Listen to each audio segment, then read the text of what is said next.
Hello, magandang buhay mga ka-Team Freshwoos. Another day, another vlog. And this is the vlog number 26 or part 26. Umagang-umaga pa nga lang ay may dumating na sa ating blessing. Dahil kung natatandaan nyo nakaraan, nag-deliver tayo ng pagkain kay Mama, kaya lang wala siya doon. At ito na, nagbayad na kagad siya sa akin. Dahil ito talaga si Mama, matindi talaga ito mag-order sa akin ng pagkain at agad-agad nagbabayad. Ganyan sana lahat ng customer kagaya ni Mama. Umagang-umaga nga ito, kaya naman naisipan namin naglinis-linis or magpanggap.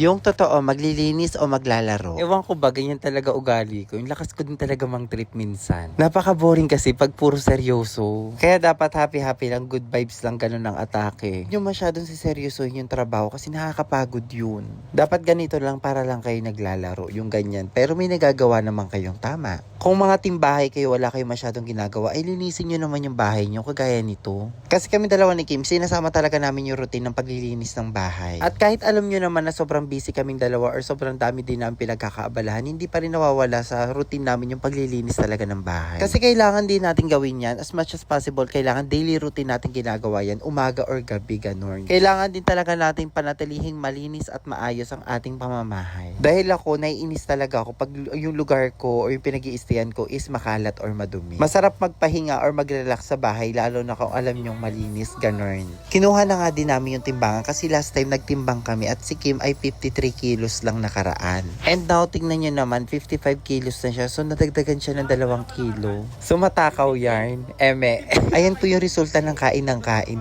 kilo agad yung nadagdag. Wala pang 1 week. Siguro around 3 to 4 days lang kami last time na nagkilo. Tapos ako 70 kilo ko last time. Tuwan-tuwa pa man din ako. 70 kilo ko last time. Kasi yung last time na nagpakilo ako, nasa around 75. Tapos ngayon, 71.80. Diyos ko, kulang 2 kilo yung nadagdag sa akin ha. Naku, tigilan mo yung kakakain, mama. Yan siguro yung resulta ng kakakain at katakawan. Kaya naman right after namin maglinis sa loob, dito naman tayo sa outside mga B.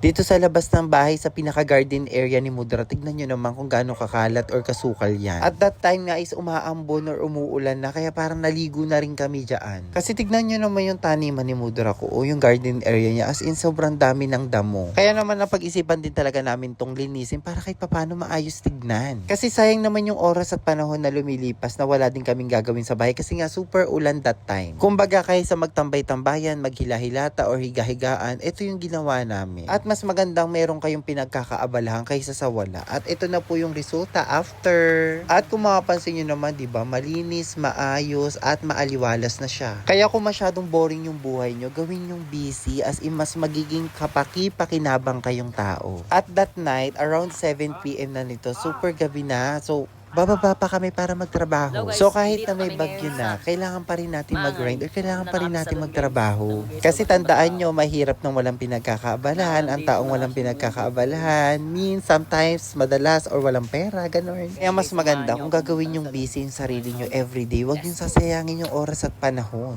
Dahil yung oras at panahon ay yung mga bagay na lumilipas talaga, so hindi nyo na siya mababalikan. Kaya kung may mga pangarap kayo sa buhay, may mga gusto kayong marating, gawin nyo na agad-agad as in i-work out nyo na, trabahuhin nyo, ganon. Kasi sa sobrang busy yung tao, minsan hindi nyo namamalayan na nalalampasan nyo na pala yung dati nyo lang pangarap. Just like me before, parang pangarap ko lang talaga before na maging isang content creator, yung ganon, maging vlogger, Tapos ngayon, I'm living the life that I'm dreaming before. Dati nga masaya na ako kung pag nagkaroon ako ng 10k followers or even 50k followers. Tapos ngayon, nasa around 92k followers na ako, turning to 93k. Diba? Malayo na, pero malayo pa, ganun. Minsan nga nagugulat ako kasi minsan may mga approach sa akin, mga random people or mga followers ko rin dito sa online. Tapos tatawagin nila ako, sasabihin nila, di ba kayo po yung content creator na naggagawa ng hair or nagre-rebond? Ganun. Tapos sasabihin, idol ko po kayo, ang galing nyo po mag-rebond. Tapos followers nyo po ako, ganun yung atake. Tapos yung kinikilig na ako sa part na yun, ganun yung atake.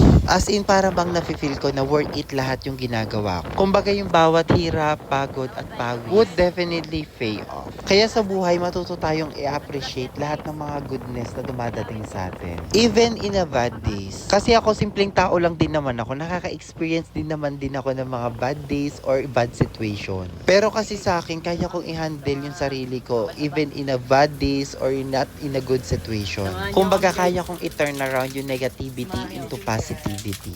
Dapat matuto talaga tayo mag-reciprocate or find an alternative way para yung negativity mag-turn into positivity. At dito nga papunta na kami sa aming salon. Then dito nga syempre nandito yung trabaho natin. So even na wala kaming client or wala kaming customer today, meron pa rin tayong trabaho na kailangan nating ayusin. Kumbaga hindi tayo pwedeng manatili or manahimik sa bahay lang. Kailangan ko talagang mag-work ganun everyday. As in yung tipong walang rest day. Pwede magpahinga pero hindi pwedeng hindi magtrabaho. Gabi na nga nito, nasa around 7 na to, kaya kailangan na namin i-deliver yung mga parcel na hindi na pick up. At dito nga may bisita na kagad tayo. Adyan si Jello at adyan yung mga tatlong itlog. Ay mali yung tatlong pogi pala. Tatlong pogi na dyan si Jack, si Jello, tsaka si Gian. Na favorite na talaga nilang tumambay or magstay sa salon. Tapos dito nga, piniprepared ko na din yung mga parcel na hindi na pick up kasi kailangan na namin itong i-deliver. Yes, every night po kami nagde-deliver talaga ng parcel na hindi na pick up. Minsan pinipick up naman pero pag hindi na pick up, kami na talaga nagde-deliver. Kaya naman rain or shine, kailangan natin magtrabaho mama. Dahil sa buhay walang mangyayari sa atin kung katamaran ang paiiralin natin. Kaya huwag kayong magtataka kung katamad-tamad kayo at wala kayong ginagawa. Wala din talagang blessing na darating sa inyo.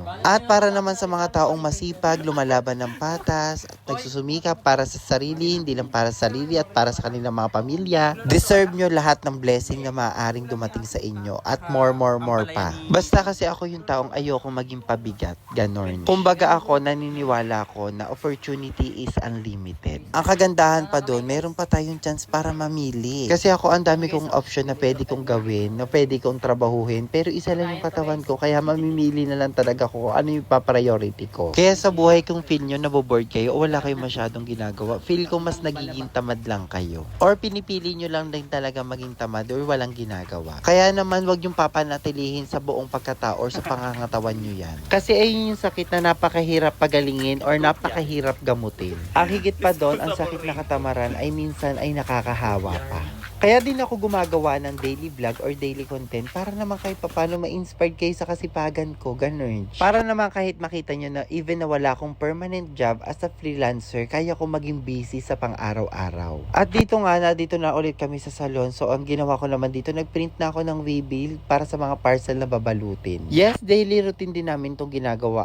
Rain or shine, ganun, diretso ang laban. At yung mga product po palang tinitinda namin online, ito po yung The Unbeatables product na available po sa ating orange app at ating black app. Nakakatawa lang, kahit na mag-post or hindi ako dito sa online, may mga tao talagang super order or regular customer talaga, Luzon, Visayas, Mindanao na nag-order sa amin ng mga product. Isang patunay lang din talaga na effective at maganda ang products na tinitinda namin online. Kasi nga that time, imagine mo sobrang lakas ng ulan, sobrang pangit ng panahon, pero may order pa rin tayo. Kaya lagi tayong magpapasalamat, maunti man or madami, matuto tayong i-appreciate. At dahil hindi matatahimik ang kaluluwa ni Mama, after namin mag-packaging, ito pa, nag-baking pa kami.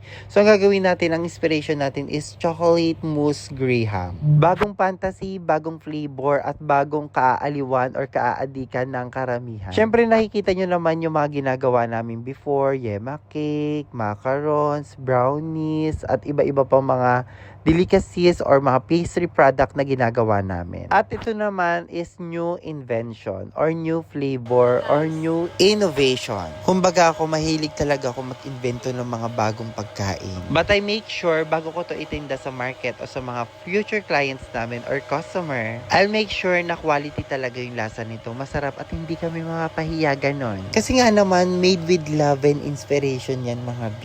Kaya naman, isa din yan sa mga sarap na uulit-ulitan, babalik-balikan at tatangkilikan ng karamihan kahit hindi mo pagsisisihan. By the way, yung products na pala na to ay open po siya for pick-up, delivery, and of course, open para sa mga taong gusto ding kumita. Yes, open po kami for resellers sa lahat ng mga taong gusto ng sideline income, sideline business. Kung gusto nyo ng extra income, ay mag-PM lamang po kayo sa amin. Tandaan nyo sa buhay, masarap ang madaming pinagkakaabalahan kaysa yung walang ginagawa. Dahil pagka may pinagkakaabalahan kayo sa buhay, bihira kayong mauubusan or mawawalan ng pera. Pero kung puno kayo ng kasipagan, puno kayo ng abilidad para magsumikap at magtiyaga sa buhay, minsan malilito na lang kayo kung saan nyo dadalhin yung pera nyo.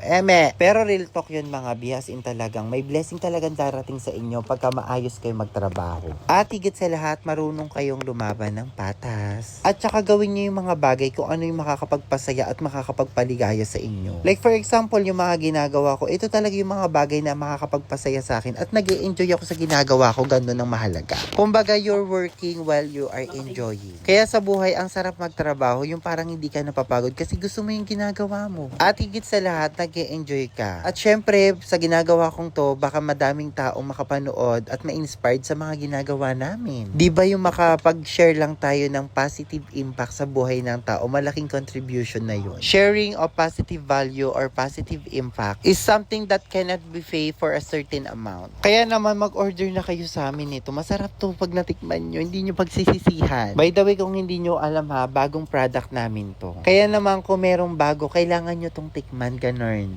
Pwede kayo mag-order, pwede nyo ding i-pick up at pwede din namin i-deliver. Or kung gusto nyo din po kumita ng pera, syempre pwede din po kayo sa amin mag-reseller. Diba? Ang dami nyong option na pwedeng pagpilian, kaya mamili na kayo kung saan kayo doon. At huwag kayong mag-alala dahil madami pa tayong products na ilalabas or ipapakilala sa inyo. At para sa lahat ng gusto mag-reseller, don't worry, meron po tayong GC. Pwede po kayong mag-join or sumali po sa ating official GC na doon po lahat ng products tsaka prices po. Kumbaga sa lahat ng mga reseller, igagrab nyo lang po yung picture, tignan nyo lang yung presyo at titignan nyo na lang din po kung magkano po yung ima-markup nyo sa price po ng products po natin. Pero po sa GC po natin, sa reseller price po natin, bukod po ang selling price, bukod po ang reseller price doon. Kaya naman for sure po talaga, lahat po tayo ay kikita, wala pong malulugi. Ganon. Eto na, natapos na natin ang chocolate mousse Graham, diba? At syempre meron tayong assistant, may kasama tayong gumawa niyan, adyan si Kim. Tignan nyo naman kung paano namin ginagawa yung isang set. May chocolate mousse na yan sa ilalim, tapos lalagyan namin ng chocolate mousse, then lalagyan ng Graham crackers,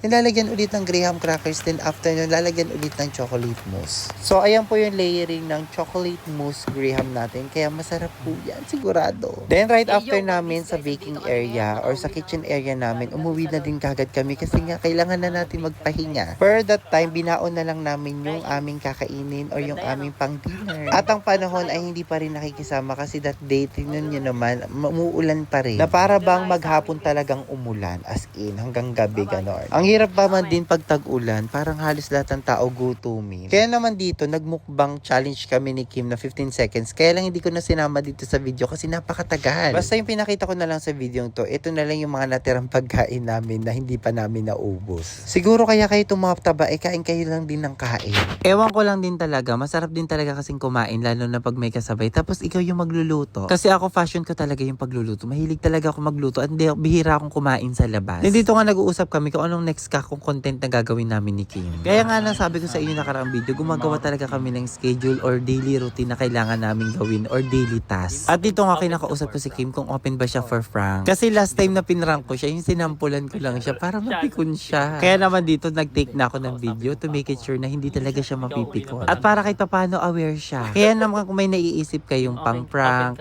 PM nyo ko. Or may isa-suggest kayong content na pwede namin gawin together. Just PM me, baka magawa natin yung fantasy nyo. Thank you so much for watching and don't forget to like, follow, and share. Bye-bye and see you on my next vlog, Vlog 27 na next.